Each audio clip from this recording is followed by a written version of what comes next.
Welcome back. You're watching America's Voice Live on this Wednesday. I'm David Oliver. So America's national debt just recently passed $30 trillion, an unimaginable number our government will almost assuredly never be able to repay because our leaders are, some would say, too irresponsible to worry about the country, apparently.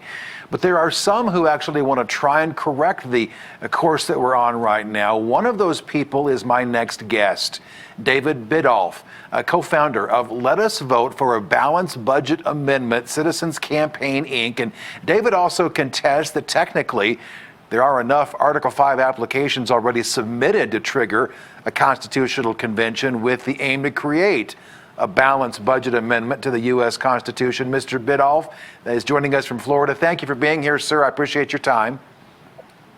It's great to be on your show. Really, I appreciate the opportunity to explain the privileges that we have in this country to correct the course of our democracy in a better direction.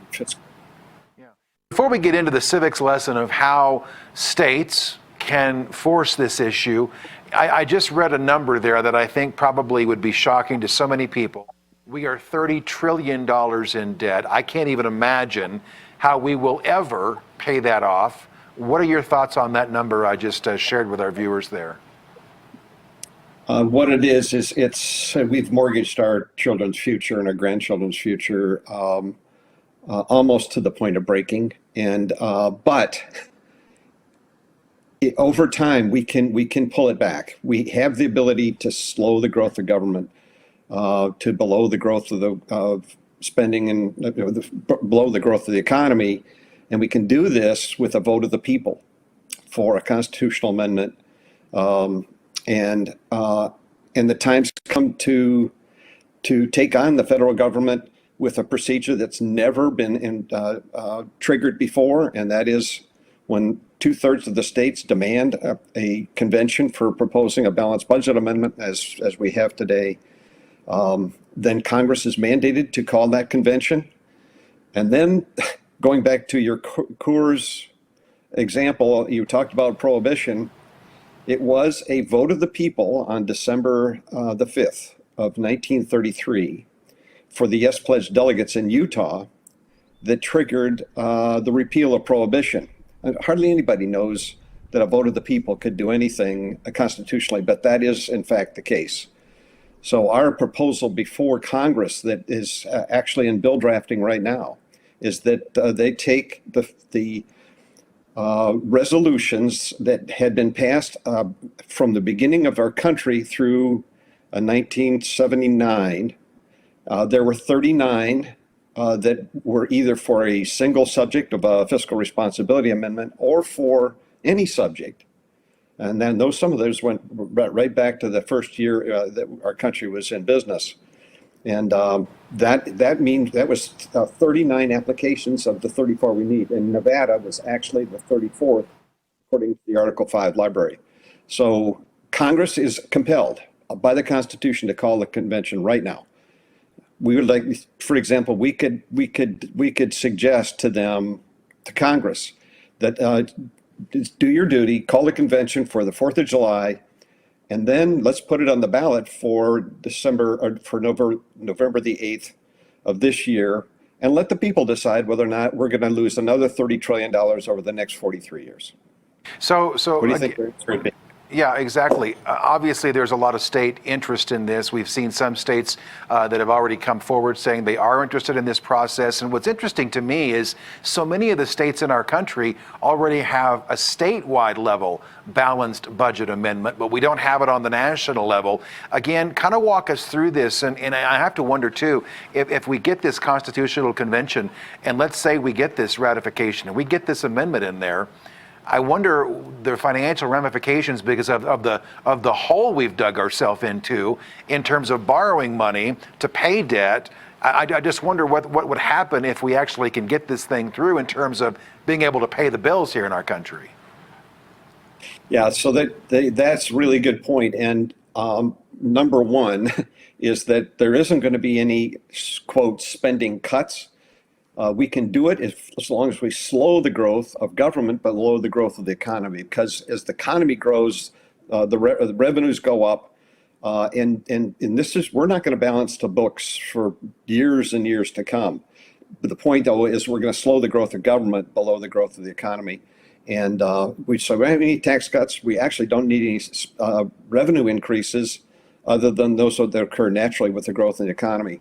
And it's been done, and it was done in a place called Switzerland in 2001 with an 85% vote of the people for what's called the Swiss debt brake. And they slowed the growth of government spending down from 5% to like 2.5%. And then they've been balancing the books for most of the years since then. And now they are the most solvent country in the world, and also the second most prosperous country in the world. And over that 17-year period from 2003 until now, their GDP per capita for a family of four has gone up to like 34,000 above the United States. So it's a prescription for maximizing the prosperity of the people while not cutting spending but slowing its growth. It can be done and has been done. Now, it's such an easy concept, I think, for all of us to grasp, because we have to balance our own budgets. I mean, I've only got so many dollars in the bank, and it only goes so far. You've only got so many dollars, only goes so far. We'll see what happens.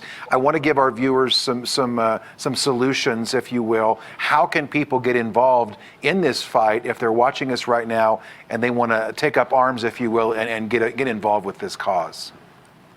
First of all, the people and their elected representatives and candidates can all go to the same place and join this movement. Let us vote for bba.org, or let us vote for balanceedbudgetamendment.org. And there they can take the poll, and the poll question asks, who should be able to vote for a balanced budget amendment? Should it be a vote of Congress, or should it be a vote of the people? And when you click on that, if you want it to be a vote of the people, then we will give you the information you need to actually communicate to the candidates and to your congressmen and to your state legislators that, and the messages that we suggest is going to have the most impact, let us vote to get our vote for a balanced budget amendment to the United States Constitution. And they have the legal authority today to call the convention. The states would send delegations to, say, Philadelphia on the 4th of July. They'd draft an amendment. 2 months later, they would put it forth for ratification. It could be on the ballot. So that's how they can get involved. And candidates for office. We have many members of Congress, not a lot. We've got 5 or 6 members of Congress that have pledged to support the calling of the convention now.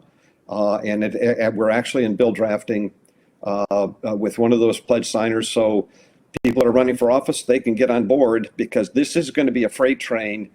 The people are tired of this. We're tired of being told that our grandkids are going to have to suck up because, the politicians in Washington won't generate the revenues to pay for the services they are sending out our way.